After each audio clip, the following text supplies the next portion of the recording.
कि अपनी पढ़ाई के साथ साथ आज आप डायरेक्ट सेलिंग कर रहे हैं, नेटवर्क मार्केटिंग कर रहे हैं। और पहली बार ये भी बता दूं कि मम्मी की आईडी चल रही थी, माँ काम कर रही थी, लेकिन दुख की बात यह है कि माँ दुनिया में नहीं रही। आज उसी माँ की आईडी पे आज आप काम कर रहे हैं, क्या मैम?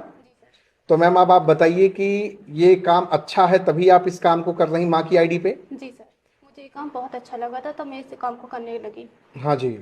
और अच्छी बात यह है कि नॉमिनी फैसिलिटी है, जी। जो माँ को आपके जो इनकम जा रही थी वो इनकम आपको आने लगी, आईडी ट्रांसफर हुई, सेम लेवल सेम इनकम सब कुछ आपको मिलने लगी, जी सर। है ना मैम? जी सर। तो कहने का मतलब है कि सिक्योरिटी है। जी। क्या आपकी माँ अगर कहीं नौकरी करती होती जी। और नौकरी के दरमियान या फिर वैसे भी इस संसार में जो चली गई, क्या वहाँ भी आपको सेम चीज़ें सब कुछ मिल जाता? No sir. नहीं मिल पाता। नो।